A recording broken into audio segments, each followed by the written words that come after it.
I have been looking for about 2 months for the perfect planner, and after looking for 2 months in stores, online, looking on YouTube videos, and I have finally found the perfect planner. There it is.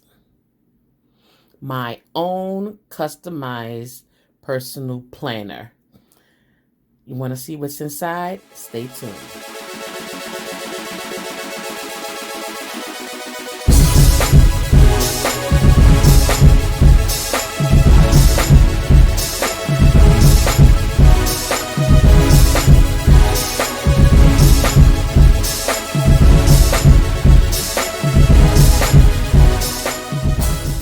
Hey guys, this is Miss J here with a little different homeschooling, and I just wanted to quickly show you guys my planner.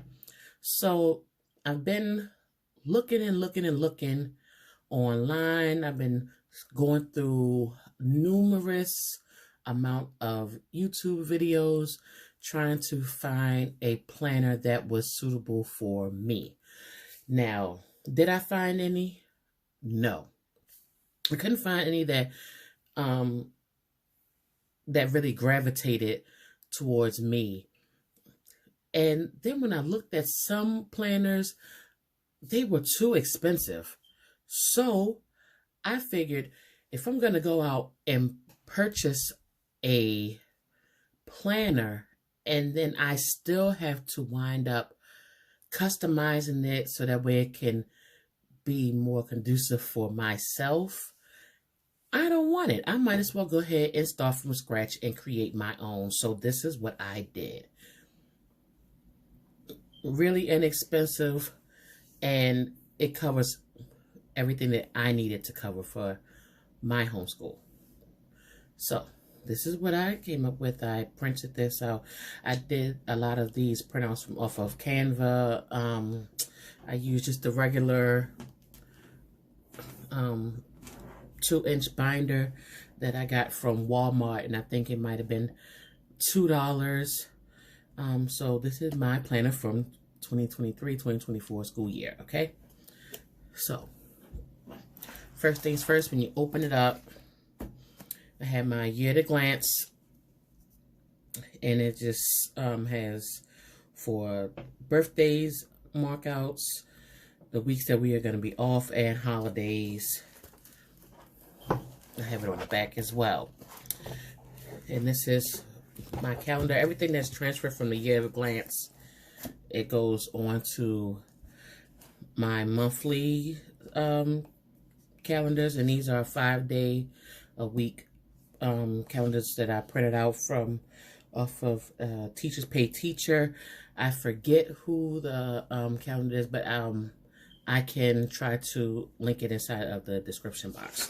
But so far, anything I have on here is just like the weeks that, we have off. I didn't put anything else in there as of yet. Just something that I created and printed out from off of Canva on some cardstock. Right here I have our mission statement for my homeschool. So anytime if I feel a little discouraged or just not really a little down, or this right here, I look at this and this is just reinforces my purpose of why I'm homeschooling and what my mission is that I want to accomplish for my daughter. So here's the meat and potatoes, y'all. Okay, so I created this here. This is the overview of everything. So I have these for just reading and math, okay? Just reading and math. Inside of the first box, these are the goals for the month. So I will write down what I want her goals for the month to be. Right here, I have the curriculum that's being used for this subject, okay? So like I said, this is my first time using this curriculum. So I had this down right here. So that at the beginning of the month, I will put the goals that I have for her, as well as the curriculum that is used. at the end of the month, I will come back to this page and I will answer these questions. What was mastered? What lessons were completed? Was the curriculum useful? What needs more work? And were the goals met? And I think that is something that everybody should really stop and reflect on monthly, or give yourself your own time period of doing so. Now, my reason for this, especially for the question of was the curriculum useful, if I see that the curriculum is not conducive for my kiddo, then maybe I need to look into something else. But I will not just go right after the month and be like, oh no, it's over with, I'm going to switch to something else, because we all know that consistency is key. Okay, so this is how it is for reading. It's the same way for math. Goals, the curriculum that's being used, and the questions that I'll be asking. I'm sorry. These are the questions that I will be answering also for math. So breaking it down by units, I have what's going to be for her English, and we know that I've been using the Wonders Reading Workshop by McGraw-Hill. These are the weekly lessons. So this is the unit, the first unit that we're going to be doing right here, which is Friends and Family. There are approximately 5 lessons for each unit. So I put each lesson that we're going to be going through. This is bi-weekly. And if I'm going to be doing any activities, like hands-on activities, I will note that here inside of this section right here. And so on and so forth. So this will be this is like the overview. When I go to this page, obviously I'm going to a new week. So this is for 1 week. So if I want to put in depth of what it is that we're going to be doing as far as what page in the textbook, workbook, any supplementary worksheets for Monday, I will do that. If as far as like maybe vocabularies, this is going to be my part 2. This is part 1 that you're going to see the overview, but I'm going to have another video where I actually have you guys and show you how I lesson plan with everything. So you'll see once I fill everything out. But this goes for the week, you know, Monday, Tuesday, Wednesday, Thursday. Friday is usually like a review. We may do a quick test, but Friday is like what I call like our fun Fridays, when everything is mainly like hands-on. So you'll probably see that the hands-on activities is usually what will be implemented in the front sheet that I will go back to this sheet right here where I have activities used for this unit, and I will fill it in. So that's basically it for each subject. Same thing, social studies, everything is the same way. Now when you go to the back right here, I'm going to quickly show you right here.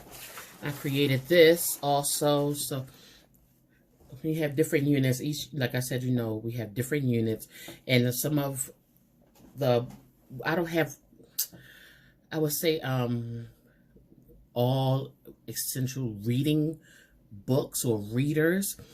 A lot of the readers are already incorporated inside of the inside of her textbook. That's why I told you why I love that curriculum. It's all in one.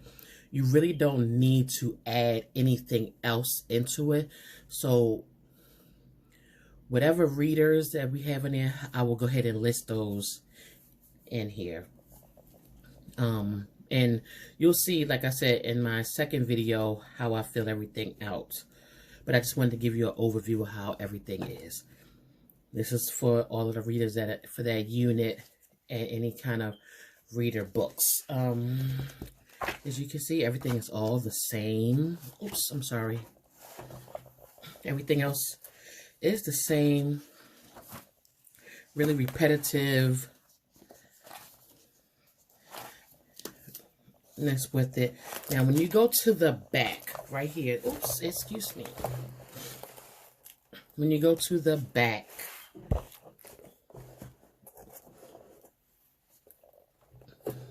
This is for our field trips right here. I just printed this out right here for our field trips, as you can see, like mommy and daughter. I have 12 slots right here because I plan on doing a field trip for each month.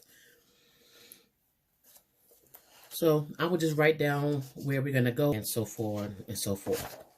This right here, I'm going to put it inside of us. Go ahead and bind this small little spiral binder because this will be for my daughter. It's for her to fill out. So let me give you a better view. I don't know which way would be better. Hopefully this is good for you guys and you guys can see this. She will answer these questions about the field trip. So she'll put her name up here, the field trip, where we went, list of things that she saw, something that she learned, and her favorite parts. So this would be just like her small little, we're going to call it like the field trip journal. And just, you know, so that way, you know, like when you go on field trips, sometimes everything is for, you know, for sport and hobby, but a lot of times it's usually to implement something that you went over in certain lessons or a unit that you were talking about. Like if you're talking about animals, of course, you probably go to the zoo or to an aquarium or something like that. But, you know, just have them so everything is not all, it's fun and games, but there's also a lesson. So have them go ahead and just fill these different things out and talk to them as well. And whatever their answers are, have them write that down. If you need an extra page or something for them that you want them to, you know, you want them to write about, have them go ahead and add an extra page and stamp it, you know, right here, as you can see, everything's repetitive. So right here is just our read aloud books that we have read so far. Back here is just some extra, the weekly subjects that I showed you. These are just extras right here.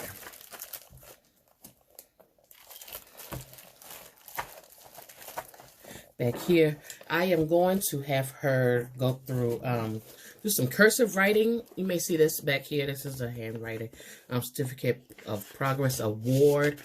This came from Xanablazer. I actually found the cursive PDF online, so I printed that out.